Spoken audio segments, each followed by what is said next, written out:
हजुरलाई खुर्सानी कतिको मनपर्छ? धेरै जसो साथीहरूलाई खुर्सानी एकदमै मनपर्छ र कतिपय भिडियोहरूमा मैले देखिरहेको छु खुर्सानीले चाहिँ ग्यास्ट्रिक निको हुन्छ भनेर पनि कुरा सुन्नमा आएको छ है। तर मलाई त्यस्तो लाग्दैन, किनभने खुर्सानीले पेटको लागि फाइदा चाहिँ पक्कै गर्दैन। हो स्वादको लागि मिठो हुन्छ, खाइन्छ भनेर त्यसलाई चाहिँ पोजिटिभिटी दिनु, त्यसलाई बढावा दिनु चाहिँ राम्रो मानिँदैन। किनभने खुर्सानी खाइसकेपछि असर गर्दैन कसैलाई, ठिकै छ, केही भएन होइन। तर जसले असर गर्छ त उसलाई असर गर्छ नि होइन। किनभने ठिक छ हजुरले खुर्सानी खानुभयो, हजुरलाई केही भएन भनेर त अर्कोलाई खुर्सानीले असर नगर्ने भन्ने हुँदैन है। त्यही भएर खुर्सानी चाहिँ प्लिज ध्यान दिएर खानु होला। खुर्सानीले कुनै ग्यास्ट्रिक निको पार्ने काम चाहिँ गर्दैन, यो भ्रममा चाहिँ नपर्नु होला। स्वादको लागि खान सकिन्छ र जाडो समयमा पनि केही जस्तै जाडोबाट केही अलिकति जिउ तातो होस्, जिउ अलिकति रनक्क तातो होस् जस्तो फिल हुन्छ, तातो भए जस्तो फिल हुनका लागि चाहिँ हामीले खुर्सानी खान सकिन्छ होइन। तर खुर्सानीले चाहिँ वास्तवमै चाहिँ त्यो ग्यास्ट्रिक निको हुने भन्ने चाहिँ यो भ्रममा चाहिँ नपर्नु होला।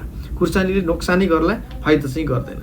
र अर्को कुरा, विशेष गरी पाइल्सको बिमारीलाई है, विशेष गरी पाइल्सको बिमारीलाई चाहिँ के हुन्छ भने यसले एकदमै धेरै नोक्सान गर्छ। पाइल्सको बिमारी जो हुनुहुन्छ उहाँहरूलाई खुर्सानी मात्र होइन कि अन्य लगायत अरू कुनै पिरो जन्ने चिजहरू, अरू सामान्य पिरो हुने कुराहरू पनि खान मिल्दैन। जस्तै अदुवा भयो, मरिच भयो, त्यस्तो कुराहरू खानै मिल्दैन है। यदि हजुरलाई ठिक छ, हजुरले मलाई त पाइल्स भएको छैन, म खुर्सानी खान्छु भन्नुहुन्छ भने ठिक छ खानुहोस्, तर कम खानुहोस् है। त्यसले राम्रो चाहिँ कुनै पनि हालतमा गर्दैन। मैले भिडियोहरू धेरै हेरेको छु। जस्तै कुन केमिकलले गएर ग्यास्ट्रिकलाई निको हुन्छ त, ल भन्नुहोस् त। यदि ठिक छ, मलाई पनि थाहा नहुनसक्छ होइन, कुन चाहिँ केमिकल गएर आन्द्रामा भएको ग्यास्ट्रिक चाहिँ त्यसले निको पार्छ त? खुर्सानीले। कसैले भन्नुभएको छ भिटामिन सी पाइन्छ भन्नुभएको छ, त्यो कुरा केही हदसम्म सत्य हो, किनभने भिटामिन सी त्यसमा केही थोरै भए पनि पाइन्छ होइन। त्यो भन्दैमा कस्तो हुन्छ भने त्यो भन्दैमा त्यो एकदम राम्रो हो भन्ने हुँदैन। भिटामिन सी त अमलामा पनि पाइन्छ नि होइन। सबैभन्दा धेरै भिटामिन सी पाइने भनेकै अमला हो। खुर्सानीको ठाउँमा अमला खान सकिन्छ नि त। स्वादको लागि खुर्सानी खान सकिन्छ र हजुरलाई मन धेरै पर्न सक्छ, मलाई पनि खुर्सानी खान मनपर्छ र मैले खुर्सानी खान मनपर्छ भन्दैमा मैले हजुरलाई खुर्सानी खानुहोस्, खुर्सानी एकदमै राम्रो हो मैले भन्न सक्दैन है।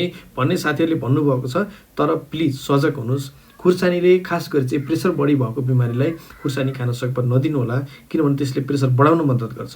हो ब्लड प्रेसर लो छ, हाई बनाउनु पऱ्यो भने के खुर्सानी खायो भने केही हद हाई हुनसक्छ होइन, तर त्यसले राम्रो फाइदा चाहिँ गर्दैन।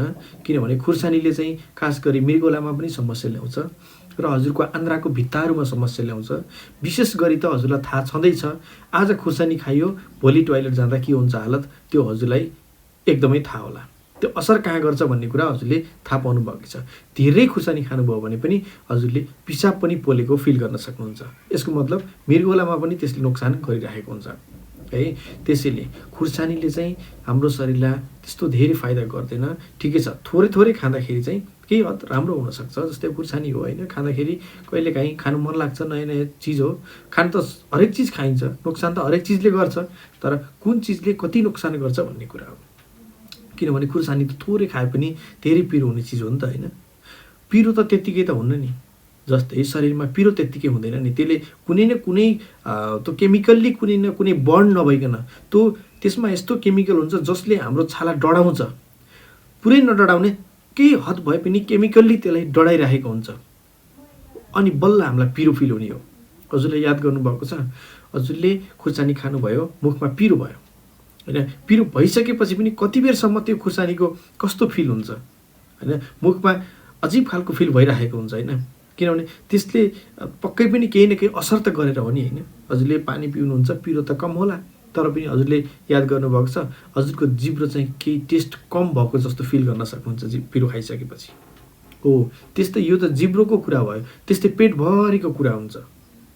पिरो त हजुरले मुखबाट खाइसकेपछि त्यो दिशासम्म आउने बेलासम्म त्यो पिरो डुल्छ नि त, कति ठाउँमा त्यसले नोक्सान गर्दै जान्छ त, याद गर्नुहोस् त।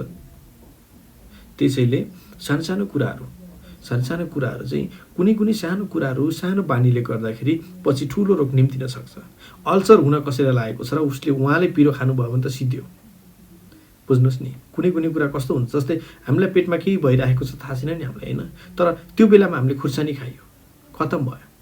हो ठिक छ, खुर्सानी खानुहोस्, कस्तो खानुहोस्, हरियो खानुहोस्, जुन कम पिरो छ अथवा पिरो छैन त्यो खानुहोस्। यदि खानै मन लाग्छ हरियो खुर्सानी कहिलेकाहीँ टोक्न मन लाग्छ, खान मन लाग्छ होइन। तर खानी कस्तो खानी भन्दा पिरो अलिक कम भएको कलिलो खुर्सानी, हरियो खुर्सानी खानुहोस्। त्यसले केही हदसम्म राम्रो गर्छ। र अर्को कुरा, सुकेको खुर्सानी एक थरी यो कलरवाला खुर्सानी पनि हुन्छ, त्यो पनि खाँदाखेरि चाहिँ धेरै चाहिँ त्यो खानु मिल्दैन होइन। त्यो रङ देखाउनको लागि पनि कसैले जस्तै मासुहरू पकाउँदा के रातो बनाउँदाखेरि चाहिँ कलरवाला खुर्सानी खानुहुन्छ, त्यसको चाहिँ पिरोले असर त गरेन, तर त्यसको अन्य चिजले, अन्य केमिकलले चाहिँ त्यसले असर गर्छ, किनभने त्यो धेरै पातलो हुन्छ, मसिनो हुन्छ र त्यसले असर गर्छ भनिन्छ। त्यसको चाहिँ अब खास गरी के असर गर्छ चाहिँ मैले एक्ज्याक्टली भन्न सक्दिनँ, तर त्यसमा पिरोवाला जुन चिज हुँदैन, पिरो मात्रामा जुन एसिड हुँदैन, त्यो एसिड नहुँदाखेरि त्यसले धेरै असर चाहिँ हजुरलाई गर्दैन।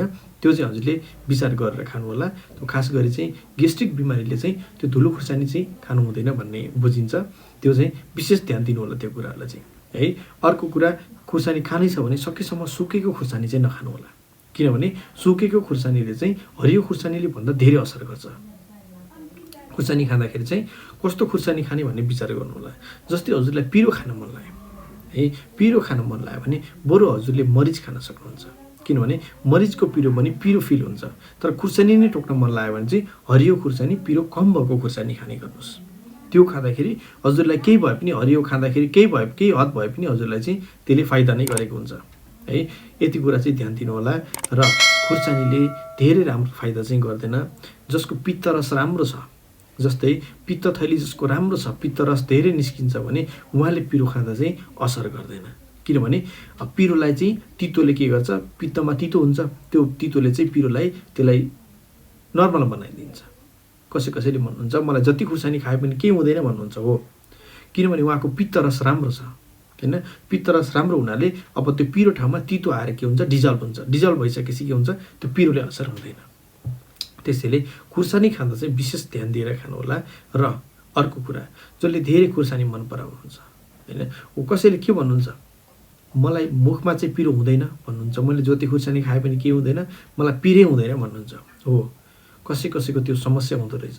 मैले कसैको त्यो देखेको छु, पिरो चाहिँ टेस्ट नै नआउने, पिरै नहुने, पेट पोल्ने तर जिब्रोमा पिरो नहुने, किनभने त्यो पिरो सेन्स गर्ने सेलहरू मरिसक्यो। अब त्यो भएर पिरो नभएको, त्यो भन्दैमा त्यो खुर्सानीले असर नगर्ने चाहिँ होइन है। फेरि त्यो कुरा चाहिँ नर्मल लिनु होला। खुर्सानीले असरै नगर्ने होइन, जस्ट हजुरको टेस्ट मात्रै नभएको, पेटमा जे गर्नुपर्ने खुर्सानीले बेसरी नै गरिरहेको हुन्छ। त्यही भएर खुर्सानी खाँदाखेरि चाहिँ विशेष ध्यान दिएर खानु होला। र यो भिडियो चाहिँ जसले पिरो धेरै मन पराउनुहुन्छ उहाँहरूलाई दिनु होला, उहाँहरूलाई सेन्ड गरिदिनु होला, किनभने खुर्सानीमा हुने एक किसिमको केमिकल जुन एसिड हुन्छ, त्यो एसिडले चाहिँ पेटको आन्द्राहरू लगायत अझ धेरै त असर गर्ने यसले कहाँ भन्दा पातलो छाला जहाँ हुन्छ नि त्यहाँ धेरै असर गर्छ यसले। जस्तै हाम्रो पेटतिर अथवा हाम्रो सानो आन्द्रातिर त म्युकस हुन्छ होइन, भन्न खोजेको सिगान जस्तो चिप्लो पदार्थ आन्द्राको वरिपरि भित्तामा लागेको हुन्छ, त्यहाँ त धेरै असर नगर्ला। तर जब ठुलो आन्द्रामा के हुन्छ, त्यो म्युकस कम हुन्छ है, त्यो सिगान जस्तो पदार्थ कम हुन्छ। ठुलो आन्द्रामा चाहिँ यसले खुर्सानीले चाहिँ एकदम धेरै असर देखाउने चाहिँ ठुलो आन्द्रामा हो। त्यसैले विचार पुऱ्याएर खुर्सानी खानु होला। र जसले खुर्सानी धेरै मन पराउनुहुन्छ, खुर्सानी धेरै खानुहुन्छ, उहाँहरूलाई चाहिँ प्लिज यो भिडियो सेयर गरिदिनु होला।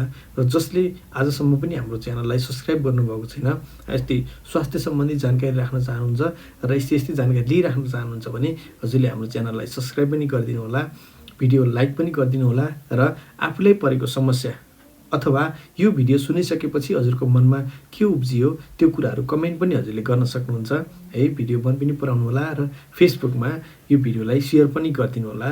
म त्यसमा धेरै खुसी हुनेछु र हजुरहरूले गर्ने राम्रो कमेन्ट अथवा हजुरहरूले दिने सुझावले चाहिँ मलाई अझै यस्तो भिडियो बनाउने प्रेरणा पनि मिल्नेछ है। मलाई हाम्रो च्यानललाई चाहिँ सब्सक्राइब गर्न चाहिँ नबिर्सनु होला र भिडियो हेर्दै गर्नु होला, नोटिफिकेसनमा पनि राखिदिनु होला, बेल आइकन थिचेर अलमा गएर ओके गर्नु होला। त्यति गरेपछि हामीले राखेको भिडियो चाहिँ पहिला हजुरले तुरुन्तै हेर्न पाउनुहुनेछ। फेरि अर्को भिडियो बनाउँदै जानेछौँ, त्यति चाहिँ हेर्दै राख्नु होला।